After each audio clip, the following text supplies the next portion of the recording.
Good morning, children. As we have studied in the previous classes about the two types of energy, conventional and non-conventional sources of energy. Already we have studied about conventional sources of energy. Today we are going to discuss about non-conventional sources of energy. Okay.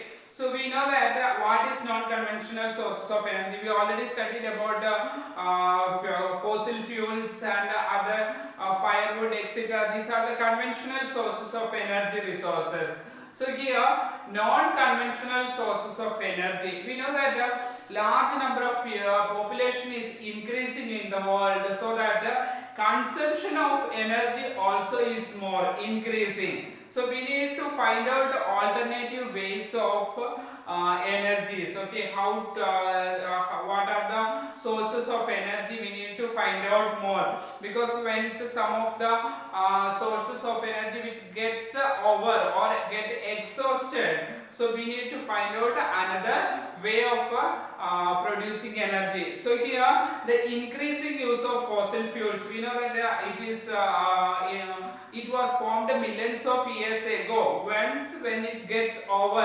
exhausted, there will be no energy for use. So we need to find out other methods of use, or other methods or other sources of energy. Okay, so here in the present way of consumption, present rate of consumption is more, so that if it is continued, the other sources of energy will get over. Also, moreover, their use also causes environmental problem, environmental pollution. So here, when we are using these fossil fuels, environment is polluted.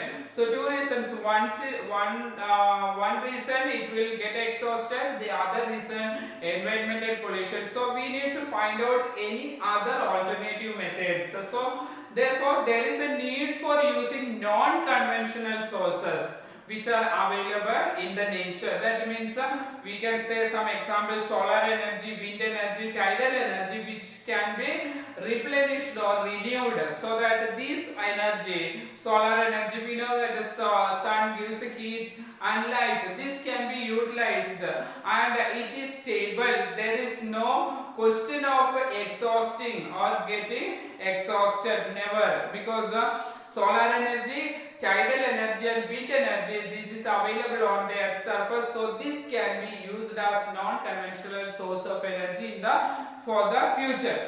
So here we can say some of the advantages and non-advantages or disadvantages also of this. Even though we are using these are renewable sources of energy, there are advantages and disadvantages. So now let us see here wind energy. What are the advantages? It is non-polluting and the production cost is also very less. Okay, then safe and clean also. This is safe and clean. It does not pollute the environment. But some disadvantages are there. Noise pollution, it causes noise pollution. Wind energy causes noise pollution. Windmills are costly to set up. Okay, production of electricity, once if it is set up, production of electricity is very cheaper, but its establishment is very costly. And also it disturbs the radio and TV reception, also harmful to birds. Birds are while flying, it is harmful to birds also. Now what are the advantages and disadvantages of solar energy? Solar energy, it is inexhaustible, it never gets over, and non-polluting also. There is no pollution from solar energy. But it is expensive, very expensive. Its a disadvantage is very expensive. It is a diffuse source, gets wasted. We know that it is spread over, so that when we are using, sometimes it is wasted also. Okay, but tidal energy, what is the advantage? It is non-polluting. From the tides occurring in the sea coast, we can produce energy, electricity. It is non-polluting and inexhaustible. There is no end. There is no need to worry. It will get exhausted. And its disadvantage is destroys of wildlife habitats. So wildlife, wild animals habitats, living places will be destroyed. difficult to harness. Always it is like wind energy or the solar energy. This is difficult to capture. Okay, now non-conventional sources of energy are there: nuclear energy, biogas, and geothermal energy. What are the advantages and disadvantages? We know that nuclear energy emits a large amount of energy, that is an advantage, but generates radioactive waves. Also, it is very expensive. Now, biogas, it is easy to produce, okay, easy to operate. Make use of bio waste. We are using biogas is made from the cattle dung. It is low cost also, but it has a disadvantage.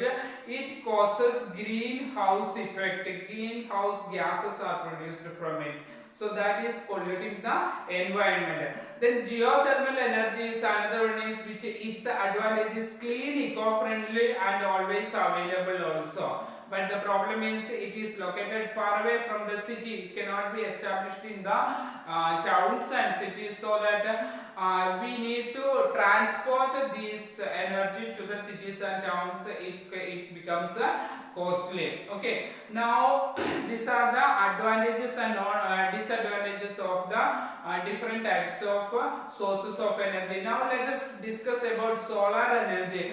How solar energy can be used. Okay, we know sun is producing light and heat, continuously emitting. Okay, through the daytime we know that the sun's heat and light is available on the earth's surface. Except some of the polar regions and the mountainous region, other regions, sufficient sunlight is available almost all through the year, except in the winter season and rainy season. When it is cloudy, we don't get sun's heat and light. Other season we have sufficient and we solar radiation we are getting. We can store it for future also. Okay, so sun's heat and light energy can be felt as every day. Okay, we are getting regularly in our locality. We get sunlight, light and heat regularly. Solar energy, okay, which can be used in many purposes, different purposes. Solar energy we can find street lights are also nowadays on the roadside. Street lights are there. These are all from the solar panels are kept there. So from the solar energy is obtained from this. So producing solar electricity, we are now using solar energy. So here solar cells are there connected with these solar panels, so that it can produce electricity. So many of these cells are joined into solar panels to generate power for heating and lighting purposes. Many solar cells are connected together so that a large amount of electricity can be generated from here. Okay, from this. Now, the technology of utilizing solar energy benefits a lot of tropical countries. Why tropical countries? Especially said India is a tropical country where sunlight is available all through the year. Okay, throughout the year sunlight is available. Abundant sunshine is available. Our country lying in the tropical region, so that our country is blessed with abundant sunshine. So it is also used in solar heaters, solar cookers, solar dryers, etc. and community lighting like publicly, or even the traffic signals and all the street lights. This solar energy is used. Now coming to the wind energy. What is the use of wind energy? How wind energy can be utilized? Wind is an inexhaustible source of energy. We know, we have studied fossil fuels are exhaustible when it gets over once, but wind energy is inexhaustible source of energy. Windmills have been used for grinding grain and lifting water since a very ancient period, time immemorial. Friends, many ancient period onwards people used wind energy. That windmills were constructed, and from that they used grinding the grain. Okay, in the agricultural field we know that windmills are used so that removing the husk and also grinding grain, lifting water in the agriculture field. These are also from the ancient period people used in our country, not only in our country, whole world. In the modern time also windmills, which we get the high speed winds, rotate the windmill which is connected to the generator to produce electricity.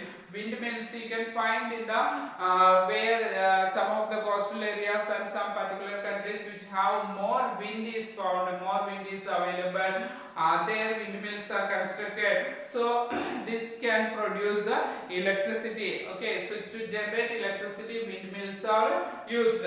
So wind farms are having clusters of such windmills are located in the coastal regions and mountain passes where strong and steady winds blow. We know that coastal regions wind is blowing heavily, and also in the some of the mountainous regions, mountain valleys also we can find wind is heavy. So these regions, these localities windmills are constructed. So wind farms are found in some of the countries in the world like Netherlands, Germany, Denmark, UK, USA, Spain. These are the countries having heavy wind blowing these regions so that they construct windmills. It is available largely there. Now coming to the nuclear power. What is nuclear power? Nuclear power is obtained from the energy stored in the nuclei of atoms naturally occurring radioactive elements like uranium and thorium. You know, you have studied radioactive minerals are there, uranium and thorium.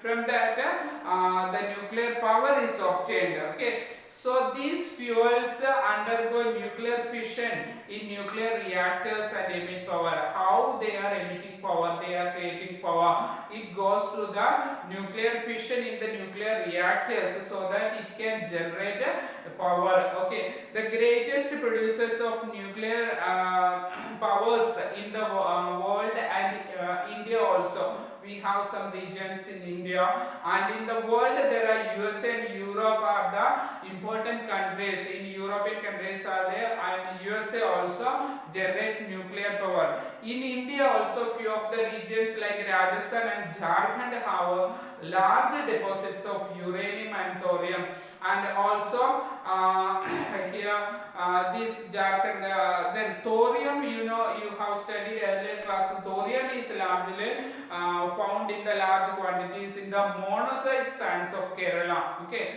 so in India Rajasthan and Jharkhand have large deposits of uranium, and this is a radioactive mineral. Thorium is also radioactive mineral which is found largely in the monazite sands of the coastal regions of Kerala. And the nuclear power stations in India are located mostly in the Tamil Nadu region. Kalpakkam in Tamil Nadu, then Tarapur in Maharashtra, Rana Pratap Sagar near Kota in Rajasthan, Narora in Uttar Pradesh, Kaiga in Karnataka. These are the places where nuclear power stations are available in India, which are Kalpakkam in Tamil Nadu, Tarapur in Maharashtra, Rana Pratap Sagar near Kota in Rajasthan, Narora in Uttar Pradesh, and Kaiga region in Karnataka. These regions we can find nuclear power stations in India. Now, how geothermal energy is produced? Heat energy obtained from the earth is geothermal energy. From the interior of the earth, heat is produced. We know that when we got deeper inside the earth, the temperature increases largely. Almost interior of the earth, in the inner core of the earth, we know the temperature is highest. It is almost equal to the peripheral temperature of the sun. So when the heat, energy obtained from the earth, the heat energy which is obtained from the earth or interior of the earth is called geothermal energy. Sometimes this heat may coming out of the surface of the earth also in the form of hot springs. When the pressure increases interior of the earth, it pushes the pressure, gives a push to the water inside the earth to come out of the earth's surface naturally without without any outer force. So here it becomes a hot springs comes out, and when this heat energy can be used to generate power, geothermal energy in the form of such a hot springs has been used for cooking, heating and bathing. For several purposes we can use this energy. Okay, so different countries also have many of the countries also have such kind of the energy. So USA has the world's largest geothermal power plants. USA has largest geothermal power plants, followed by New Zealand, Iceland, Philippines and Central America. So in India also there are some regions here. Manikaran in Himachal Pradesh and Puga Valley in Ladakh also produce geothermal electricity. There are geothermal plants in Himachal Pradesh and Ladakh regions. The first tidal energy station was built in France. That we will study about tomorrow. About tidal energy we are going to study next class.